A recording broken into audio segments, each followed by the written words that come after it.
Bienvenue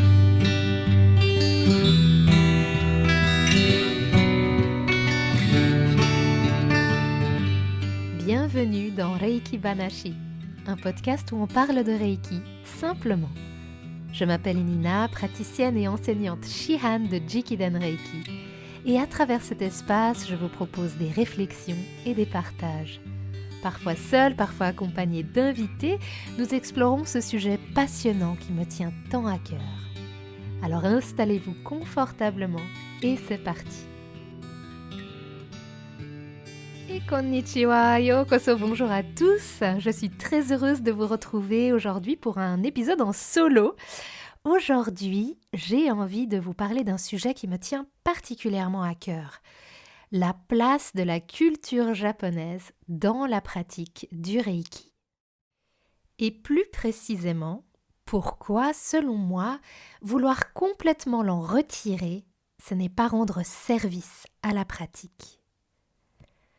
Alors, comme vous le savez peut-être déjà, je suis d'origine japonaise, je suis moitié japonaise, je pratique et j'enseigne le Jikiden Reiki. Et pour moi, ce point est vraiment important parce qu'il implique une chose essentielle qui est la transmission. Le Reiki que je pratique et que j'enseigne, eh bien, il ne vient pas d'un système reconstruit, modifié ou réinterprété. Il vient d'une lignée directe. Donc, ce qui veut dire que mon enseignant Tadao Yamaguchi a appris avec sa maman Chiyoko Yamaguchi, qui a elle-même appris directement avec Chujiro Hayashi, qui a lui-même appris directement avec le fondateur du Reiki, Mikao Usui. Donc ça change pas mal de choses, ça change même tout pour moi. Car beaucoup de personnes n'ont pas la moindre idée de quelle lignée elles font partie, ou qui a été l'enseignant de leur enseignant, par exemple. Parce qu'on ne parle pas ici d'une idée du Reiki, on parle d'une pratique transmise, vécue, expérimentée, mais surtout incarnée, dans un contexte précis, qui est le Japon. Alors dans la lignée du Jikiden Reiki, je ne peux pas vous garantir que ce sont exactement les enseignements non touchés de Mikao Usui qui avait demandé à son élève direct, Chujiro Hayashi, de poursuivre l'étude du Reiki sous un angle plus médical, notamment en raison de sa formation de médecin. Donc c'est ainsi que les quelques ajustements qui ont pu être modifiés restent minimes et s'expliquent par cette orientation spécifique. Et aujourd'hui, cette lignée, elle est considérée comme l'une des plus proches de l'enseignement original de Mikao Usui, pour ne pas dire la plus proche. Parce que dans le contexte culturel japonais, on ne touche pas à l'enseignement de notre enseignant, exception faite lorsque cela nous est spécifiquement demandé. Mais par contre, ce dont on a la certitude, c'est que c'est le Reiki tel qu'il a été enseigné par Chujiro Hayashi Sensei dans les années 1930. Et ça s'inscrit dans une manière qui est profondément japonaise, parce qu'on y retrouve une grande simplicité, une structure claire, une importance du ressenti plutôt que de l'interprétation mentale ou la conceptualisation mentale ou moderne, une pratique répétée et conseillée d'être quotidienne, l'importance de l'humilité, le respect aussi de la lignée qu'on retrouve également dans beaucoup d'arts martiaux par exemple, et enfin, un état d'esprit à adopter en tant que praticien avec les Gokai, les 5 préceptes du Reiki. Donc, ce n'est pas entre guillemets juste une technique énergétique. C'est une manière de pratiquer et même d'une certaine façon une manière d'être. Et quand on enlève ces éléments qui définissent cette pratique merveilleuse, cette dimension culturelle essentielle et importante, on ne simplifie pas le Reiki, on le transforme. Alors aujourd'hui, on voit beaucoup de formes de Reiki en Occident qui ont été largement adaptées pour les Occidentaux. Et encore une fois, adapter n'est pas un problème en soi, vraiment. Mais parfois, ce qu'on peut observer, c'est une transformation tellement importante que ça devient difficile de reconnaître la pratique d'origine.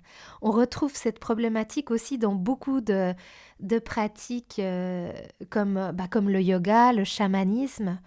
Aujourd'hui, il y a tellement de types de yoga qui sont des adaptations, d'adaptation, à tel point qu'on peut peut-être y perdre son essence et penser que ce n'est qu'un sport banal, alors que le yoga, ça porte tellement de siècles et des siècles de pratiques et de traditions incroyables. Alors, dans le cas du Reiki, pour revenir au Reiki, avec cette fameuse adaptation, qu'est-ce qui se passe? On ajoute, par exemple, des concepts qui ne viennent pas du Japon. On ajoute des interprétations personnelles. On y mélange, on fait des mélanges avec d'autres traditions, par exemple les chakras, qui sont super intéressants et chargés d'histoire, mais qui ne viennent absolument pas de la tradition japonaise.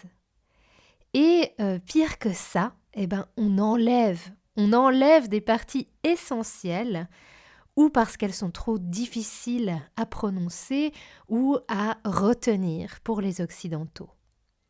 Et petit à petit, de cette manière, le Reiki, si on peut toujours l'appeler comme ça, devient autre chose. Alors, dans le Jikiden Reiki, on revient volontairement à quelque chose de plus simple, toujours dans l'idée de ne rien toucher, de garder les enseignements intacts. Jiki signifie direct, Den signifie transmission ou enseignement. Le Reiki, comme il était pratiqué à l'époque de Hayashi Sensei, comme les a reçus Chiyoko Yamaguchi dans les années 30. Pour moi, c'est un trésor intouché qu'on a la chance, qu'on a l'honneur même de pouvoir apprendre, pratiquer et enseigner. Mais cette simplicité-là, d'un point de vue purement occidental, elle est souvent déstabilisante parce qu'elle demande de faire confiance à la pratique plutôt qu'à l'accumulation de concepts, de savoirs, de techniques. Et il y a aussi un autre aspect un peu délicat que j'ai envie d'aborder aujourd'hui avec vous, qui est délicat mais important. C'est l'évolution et les dérives New Age qui font naître, malheureusement, on peut l'appeler comme ça, une forme d'appropriation culturelle. Alors attention, je fais très bien la différence entre l'appréciation culturelle et l'appropriation culturelle. L'appréciation qui est d'honorer et apprécier grandement une culture en connaissance de cause. Mais laissez-moi vous expliquer pourquoi j'en viens à utiliser le terme d'appropriation culturelle dans ce cas-là. Parce qu'utiliser une pratique qui vient d'une autre culture, ce n'est pas du tout un problème, même si on n'est pas de cette culture, bien au contraire.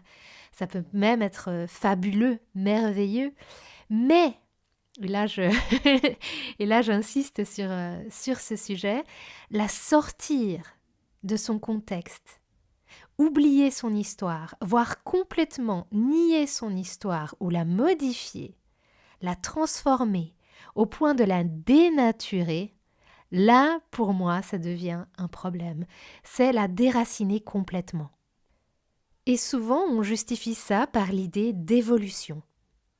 Alors oui, bien sûr qu'une pratique peut évoluer. Et oui, bien sûr, elle peut s'adapter à un peuple, à son contexte historique. Mais dans ce cas-là, si elle est carrément modifiée, pourquoi continuer à l'appeler par son nom japonais? Pourquoi continuer à l'appeler Reiki si on lui a enlevé toute sa racine japonaise en enlevant la récitation des Gokai, des 5 préceptes dans la langue japonaise, qui est riche en fréquences sonores et qui a une vibration qui lui est propre pour des raisons de fréquence énergétique. Chaque son a son importance et sa signification.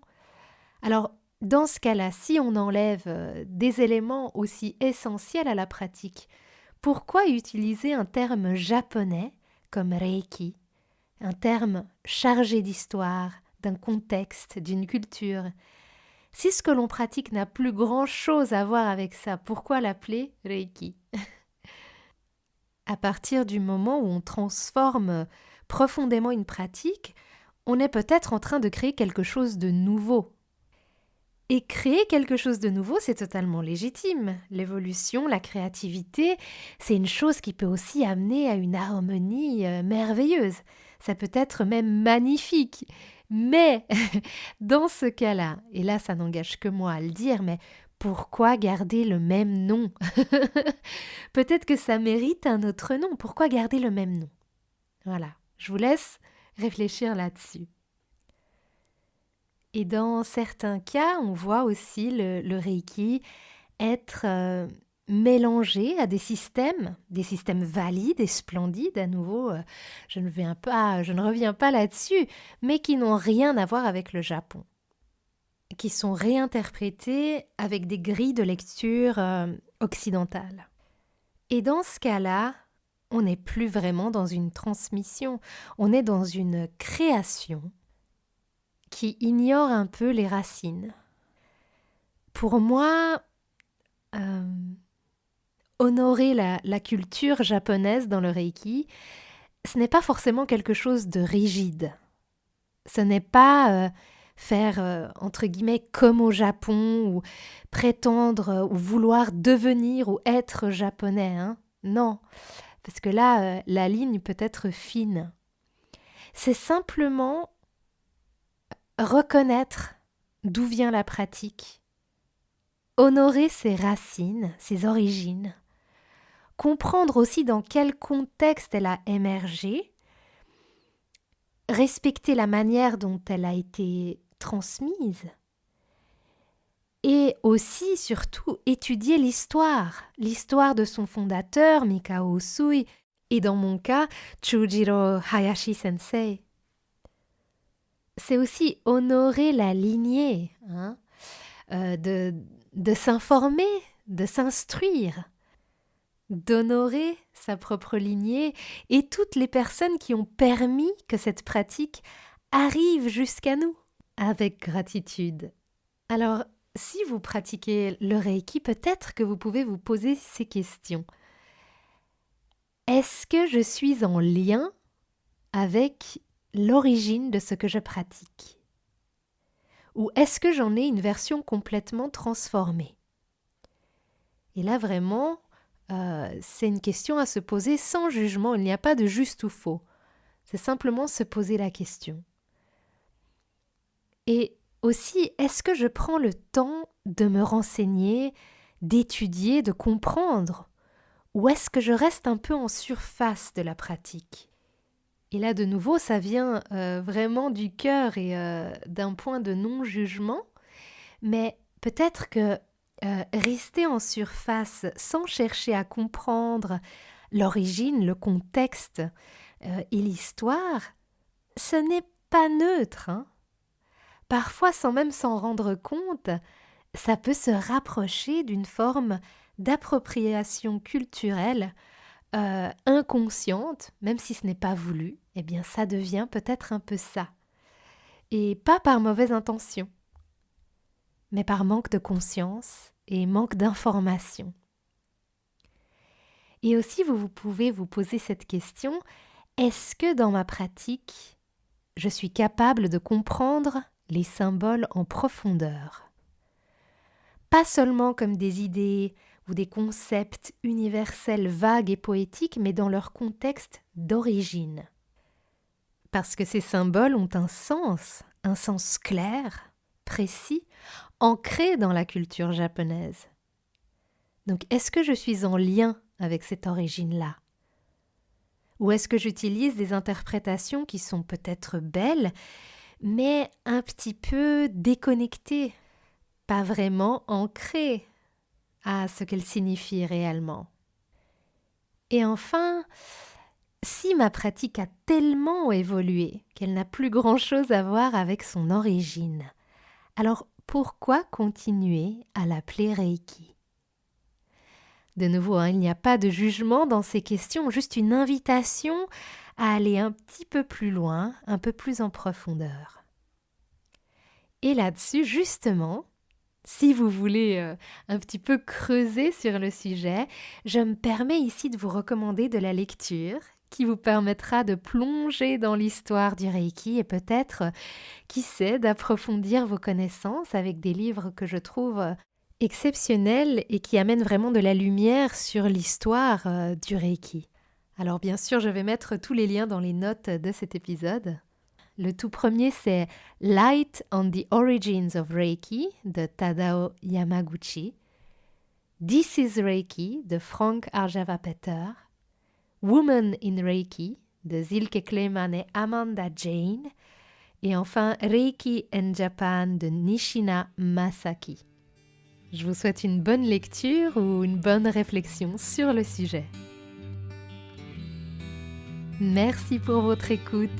C'est un bonheur de partager ces moments avec vous.